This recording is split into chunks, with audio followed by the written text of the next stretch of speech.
And then the account manager goes, I don't care, get it done. And then they go back in their office and they have their coffee. And then they yell at you because you're not making deadlines. You're alone again. I shouldn't be thinking of you, thinking of me. I know. Hello, everyone. Every bun. I think I just said bun. Hello, everyone. This is Mike, and this is the Daily Bread Podcast. And I sound a little stuffy today. I don't know. Maybe because I just worked out. Maybe it was a little dusty in my gym, my apartment gym that I've actually used probably the most in the 6 years I've lived in this building. I've used it the most in the last 5 weeks because I've felt like a giant piece of shit. And I had a buddy of mine who's a coach who I talked about a couple episodes ago. He wrote me up 5 weeks of workouts, and every day that I miss, I owe him $50. These were my rules, and I've been on top of it. There was a couple days I couldn't do it because I had a fucking massive head cold, and I couldn't even fucking move. I mean, I could move. I was just so fucking weak. I was like, I'm not gonna kill myself. By the way, I did get a COVID test. I'm negative because of that head cold. My friend freaked me out, and I went and got one, and really wasn't that bad. It was basically I thought the Q-tip was gonna go all the way back and stab me in like the back of my brain, and it really wasn't that bad. So if you're on the fence of getting one, if you feel like shit, but you're afraid of getting one because of that, I highly recommend you go get one.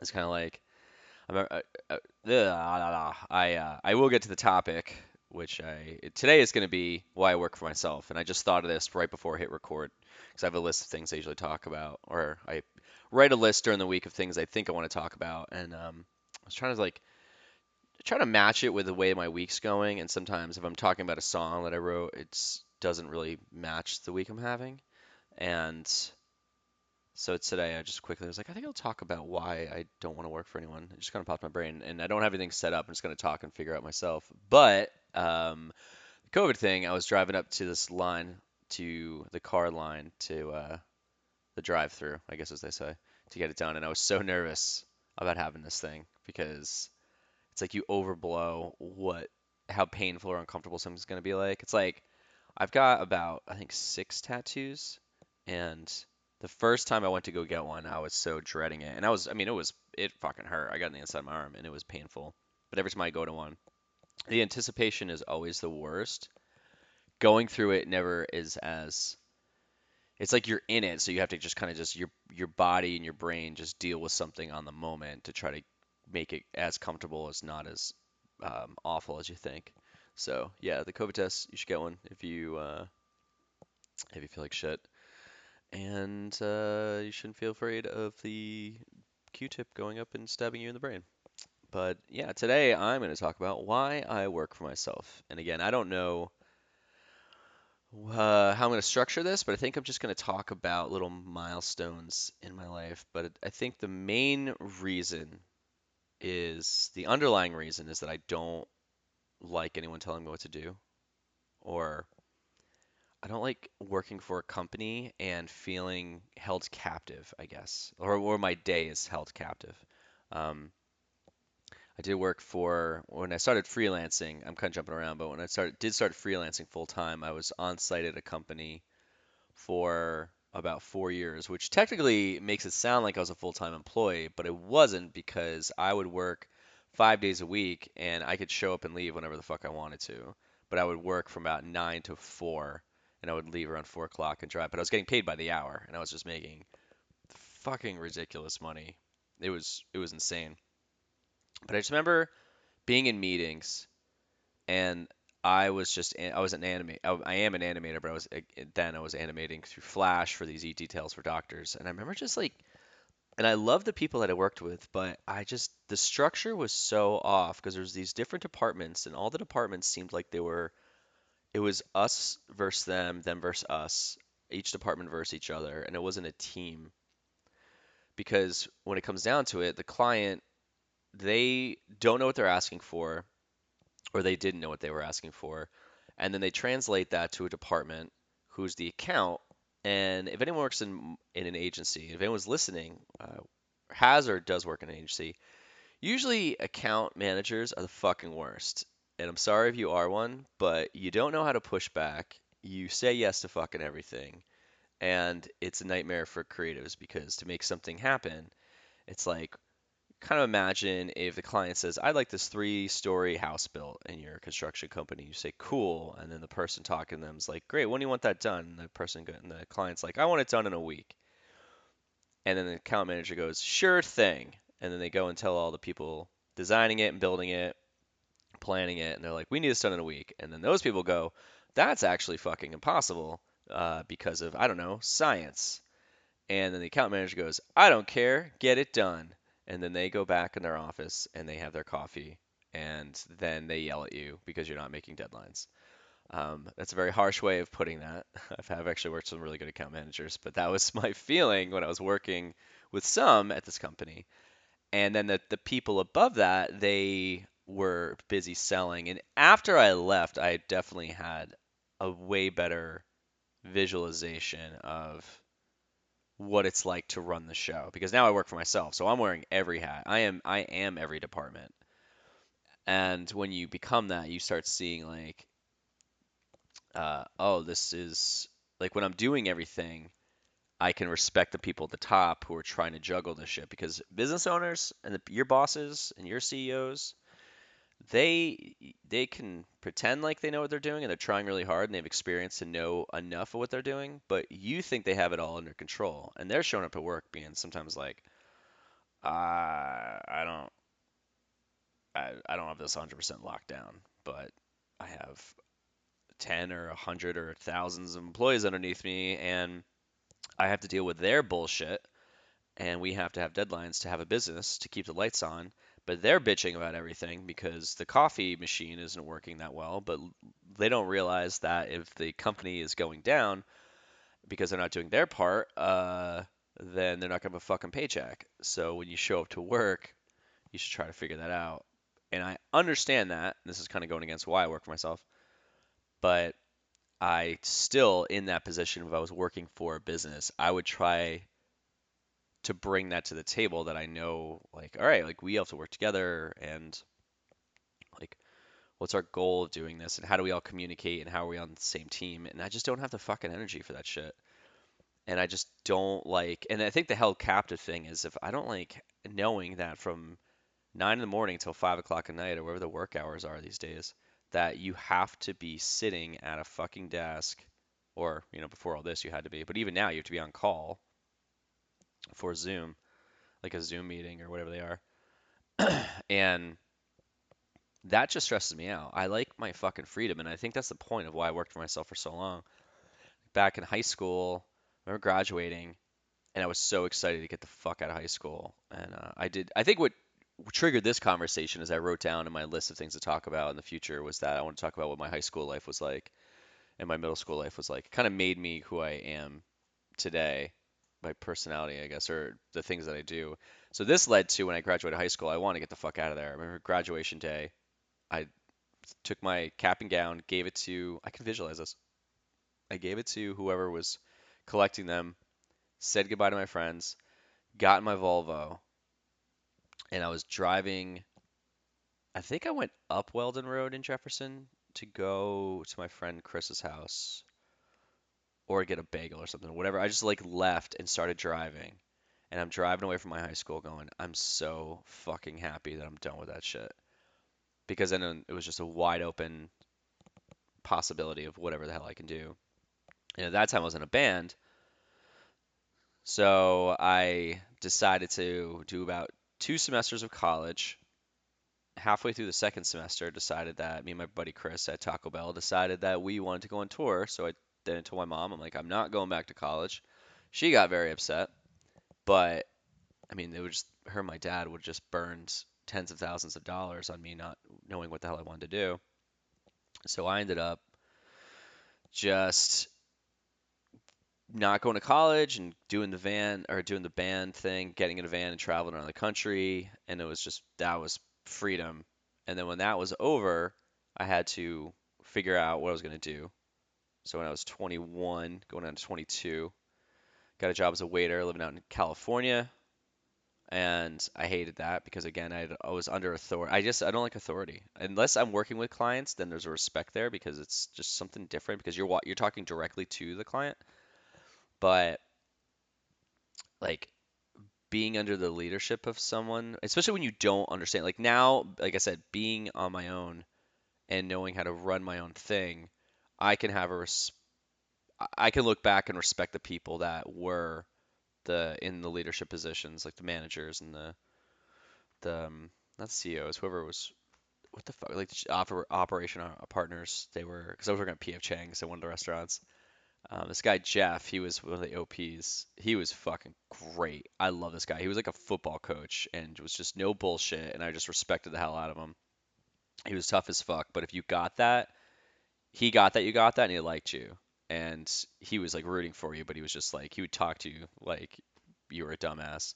And I don't know, I thought it was fucking hilarious.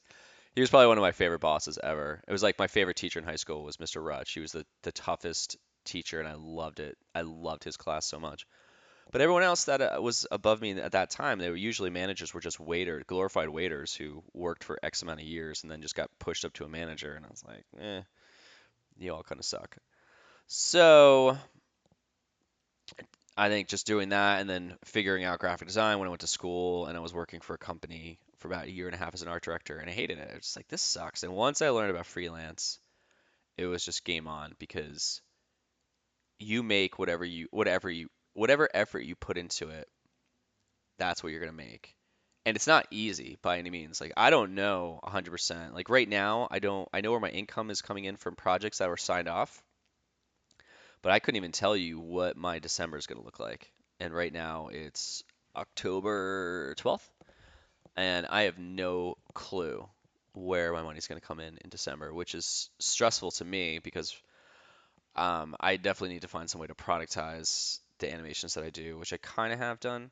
But even so, uh, I would rather have this. Like it's 10:44 on a Monday, and I'm sitting here. I just worked out.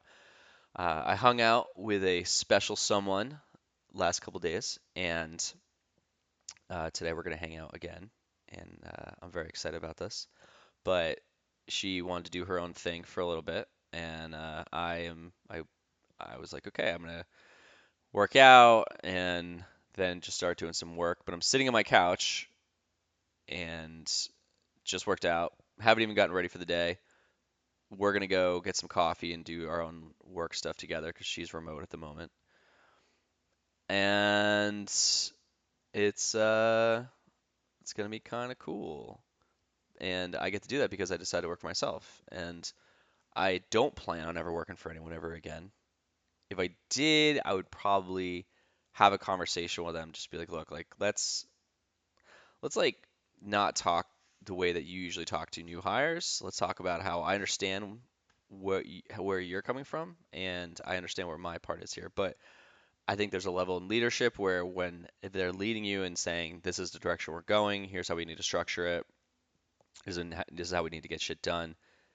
It's nice to have someone leading the charge there, and especially if you have your own little one thing to do and do it really well, that seems to be less stressful because then you don't have to also be making sales calls, doing marketing, collecting invoices, managing projects, doing the project. It's a lot, but it's still pretty exciting. And I feel kind of just I know this is on a tangent like all these podcasts are, but I think that the freedom to each day can be whatever I want it to be, that's exciting to me because it's just I don't know. All I've got is this life that I'm living in right now, and I don't plan on having that just be like I don't want to be an automaton where I it's almost like office space. You get in your car, you wake up in your stale place, you get in your car, you hate driving to work, you sit in traffic, you get to work, you're trying so hard to not do work, and when you're doing work, you fucking hate it, and it's cold and stale, and people throw these really sad birthday parties for people, and it's really awkward, and everyone in the conversation is just like, "Were you surprised?" And then you go to lunch, and you wait in line with other people that are trying to hide from their jobs and they're in suits. Well, not everyone's in a suit, but it's just this is my perception. When I saw people in suits, they just looked like they were miserable, and everyone's doing this song and dance and dog and pony show all day long just to make it to five. And you get to five, you get in your car and you sit in fucking traffic, and you get home, and then you it just I saw it growing up. I saw my dad do that, and I remember this is kind of probably why one of the reasons why, but I remember growing up, he'd get up super early. He'd always be in a suit. I remember as a kid thinking like, "Oh God, I don't never want to wear that every day, especially when it's summertime." It's like it's hot as hell outside. I don't want to wear 3 layers of things or 2 layers, whatever, shirt, jacket, and tie. It's not tie's not really a layer, but I don't. It's just not my thing. And if I get one chance, get one chance, like an Eminem song, get one chance of this life. I don't want to sit here and sit in traffic, sit at a desk, be fucking miserable, and just rinse and repeat just to get through the day. Sure, there are days where I am looking forward to 4 or 5 because I don't want to go meet friends. Be like, let's go get drinks. That's what I'm living for. Like I'm living for connecting with people, and that's it. But during the day, if I can do something where I'm getting like a creative outlet and I'm building something that's on my terms, that's exciting. And then in the meantime, I get to also draw a comic and do a podcast about punk rock. So yeah, and like I said, it's stressful. There's no guarantee. I don't have a shit ton of money in my bank account, and I don't know if I really care. Like I used to really stress out about it, but I kind of like my apartment, and I don't have a rush to buy a house. I don't have a rush to. I don't know if I want to have kids. Um, I don't think I want to have the same setup as most people or the dream that's sold to you. And I'm pretty much just down with what I'm doing. So that's hopefully that answers my own question to myself of why I don't work for anybody. And I've done that since 2006. 2006 is when I started freelancing, and I've never gotten a full-time job ever. I've never been on payroll. It's just been paychecks that were sent to me based on invoices that I sent in for my hours. And there's been a year where I was making over $100,000. There's been years where I was making like 30 to 40. In the last, for some reason this year, as crazy as it is, this is the busiest I've been with animation, which is cool because you can't really go and shoot videos, or it's not that was kind of dried up for a minute. So I get to do that, and then I get to draw and just have this comic that I do, and like I said, I have this punk podcast that I do called This Was the Scene. If you want to check it out, yeah, if you want to check out the animation stuff, it's drive80.com, drive80 80. But that's it. So if you're not working for yourself and you want to work for yourself, hopefully this helps you take that next step to figuring it out. But it's not easy, but nothing is really easy. If you're trying to go for an easy life, it's pretty stupid. But if you want to go for a fulfilling life, that also means that it's not going to be easy, but at least it's going to be exciting. So you should try it. And if you don't want to work for yourself, that's awesome. If you love what you do and you like being surrounded by a team that takes care of all the things that you don't want to do, then that's fantastic as well. So, so on that note, I am going to hit stop, and then I'm going to go eventually get coffee with a certain someone, and that's it. Goodbye.